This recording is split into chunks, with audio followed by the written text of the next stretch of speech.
Hello, I hope you're doing well and having a good day. I wanted to make this video because I want to talk about mental health and recovery and all sorts of mental health issues. So I wrote a script, but I'm just going to ignore it because I've been trying to record this video and I think I need to speak candidly. And I feel like I have something important to say about this issue. So I want to preface this by saying this video is for everyone.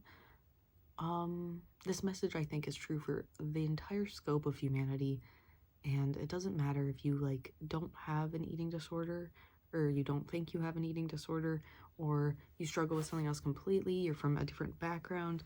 There's a stereotype of the classic person with an eating disorder who fits certain demographics, and that's just, this video is for everyone, every race, age, gender, etc. I think this message applies for everybody. There's no one I wouldn't say this message applies to. And it is about mental health and about recovery, but in any sort of sense that makes sense to you, that could help you. Because I at the end of the day, I want this to be a beneficial sharing. I want to talk about the idea that I was just thinking about everything that's gone on in my life and how I've improved my mental health. Because I was at a really low point, and I think it's important to share what that low point was. And you may know if you've been on my channel, but I'm just going to do a brief overview. I've struggled with an eating disorder for my whole life. In 2022, tried to end my life, ended up in the hospital. At the same time, I was also struggling with an eating disorder. I was kind of sent to treatment. I got better physically and then relapsed, and when I relapsed, it was much more severe. And because of malnutrition complications and pre-existing mental health issues, I struggled with psychosis too. It kind of accumulated with this really bad malnourishment and psychosis into a really bad scenario where I ended up trying to cut my face off and ended up going to the hospital for quite some time. And luckily I'm doing a lot better now. But I wanted to share that because when I share this story with people, and other things were occurring too at this time, people might sometimes say, wow, that's horrible. When I share what happened, and I started thinking about this because I posted a video about me, here's me when I was not doing well, and here's me now, I'm so buff and cool. In my mind, that's how I am. I don't know how realistic that is, but anyway, I got these comments of wow, you've been through a lot and you're a lot better. And I just wanted to touch on the idea that there's a common idea in eating disorder circles, and even outside of my eating disorder, I struggled with this idea just in general of you need to hit a really low point before you can get better. You need to hit a really low point before you're allowed to treat yourself kindly. And also this idea, and I don't know if everyone struggles with this or this is just a me thing, once you hit this low point, everyone will be very kind to you and everyone will give you a pass. You will not have to, get a get out of life free card. No one will be mean to you. No one will leave you. You'll be guaranteed friendship and company and happiness for the rest of your life because you hit such a low point, how cruel to be mean to someone who's been through so much. So there's this idea, I need to get more sick. I can't, it's not bad enough now. And I just want to say, if it hurts you, if anything in your life is hurting you, you feel in pain, even if it's just well, other people have it worse. What is the point of waiting until you get worse for it to get better? And that's what I wanted to get to.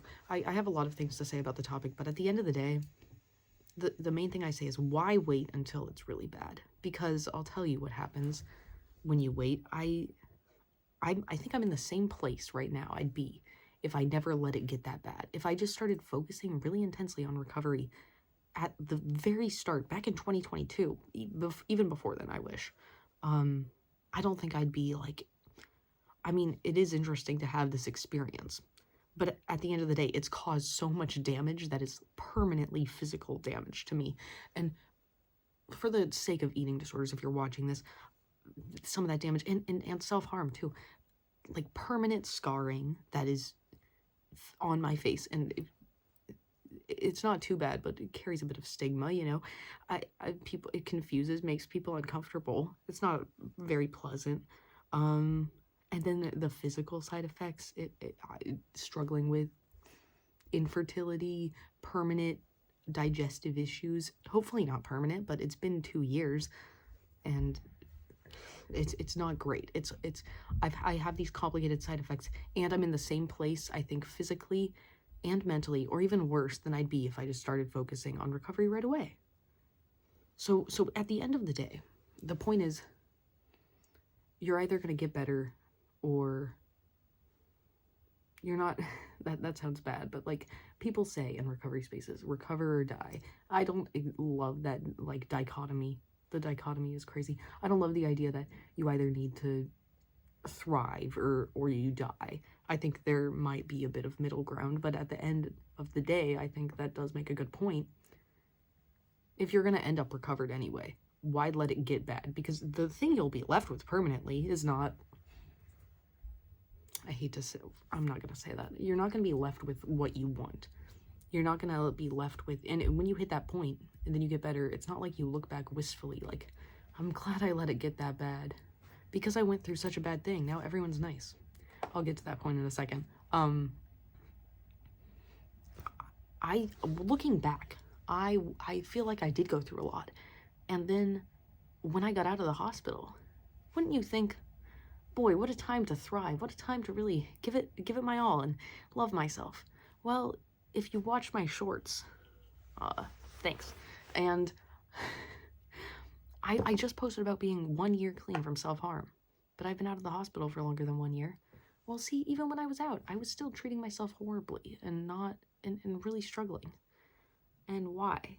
Well, I hit that really low point. Shouldn't I get better from there? Doesn't life follow a narrative storyline where you get really bad and then you get really better?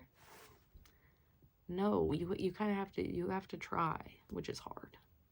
Not saying that anyone is not trying. I just don't know if I necessarily was.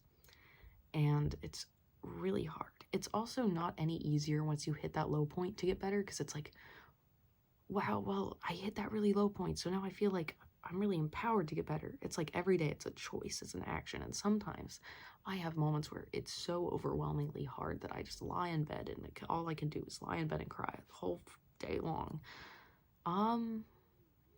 And that it's not any easier than if I had not gone through that. And the point about people being like permanently nice to you, not saying anyone's cruel. Everyone I know is a kind person, but I've had some instances where I personally perceived a scenario as like a personal slight. Sounds bad, but like I've had losses, people not wanting to be in my life, people doing what I would consider to be betrayals to me after I'd been through that. And it's like, well, if you asked middle school me, if you asked the younger version of me, she might say, well, but you've been through such bad things, how can people still do that? Well, the point is, there's no point that you will hit that's so low that then everything is better. And there's no point where you will and there's no point where you will say, well, now it's time to recover. I've gotten bad enough. And this might be eating disorder specific, but the point your eating disorder wants you at is dead. It doesn't want to hit your goal weight, because let me tell you, it's like, oh, I'll hit my goal weight and I'll maintain it. Yes, that's genius. How come no one has thought of this? Everyone's thought of that. It's not, you're not going to hit your goal weight and then maintain it, because I had a goal weight that I was so precise about this number that I was fixated on it, and I knew if I get to that weight, I'll just maintain it. I'll be so happy. Maybe I'll even go a little lower, but then gain it back, because I just want to be at that number. I don't even want to be any lower. There's a lot of reasons that doesn't work, but the main reason is that an eating disorder is a mental illness that is not logical, and I thought I'd logicked my way out of everything. I thought, well, I'm so logical about this entire process. It's very mathematical, and I'm very precise on the dot, and yeah, it's gonna work out perfectly. I have an entire plan that's perfect and mathematically sound and biologically sound, and this would work perfectly. And theoretically, if I could have stuck to the plan, maybe but it's a mental illness that it's causing you harm. It wants you dead. It doesn't, it's not gonna let you do that. So the point is, goal weights and goal, just like, I just need to be sick enough and then I'll get better. No, no, just listen to me. There is no point. There is no point that you will feel valid in getting better. See, when I hit that, that's what I'm trying to say. When I hit that super low point, crazy person, locked away, lowest weight I could even fathom. I didn't feel valid recovering. I still didn't for months after getting out of the facilities. But you just have to kind of hit a point inside yourself where you decide, or you don't decide, it's difficult, but hopefully you can realize, and hopefully I want to speak on this because I want to speak to you and let you know you are worthy of recovery right now. You're important. You're still you, no matter what you do. You're still you at your sickest. You're still you at your best attempt to become better. And inside, what is worthy of recovery is already there. It's not going to come more to the front. It's not going to be more prominent or bigger in yourself if you let yourself get worse. It's already there. Because you deserve good things. And you deserve them regardless of where you're at physically or mentally. It's always going to be you who it comes to. So it's never going to go away. You're never going to lose the fact that you deserve good things. And you deserve to treat yourself kindly and nicely. And I hope that made sense. And I hope that this is helpful. That's the one thing that I want. I don't know if, like, how this video will do, but I just want people to know that they deserve good things and that I could maybe use what I've been through to help, because God knows it's not very helpful otherwise. It's not, yeah, that's the point I'm trying to make, you know. You don't have to hit that point because it really gives you nothing. It gives you nothing but a bunch of physical and mental issues. I'd be much better off. And now, like, I've got to tell myself and tell other people, like, you're super cool just as you are. Your coolness is not contingent on your suffering. So, yeah. Hopefully that made sense. And yeah, yeah. I think I explained myself enough. Okay. Well, thank you for watching, and I really do hope you have a good day, and you treat yourself to something nice, and you also eat food and drink water and stay alive because you are awesome. Okay. Thank you, and you deserve good things. Have a great day.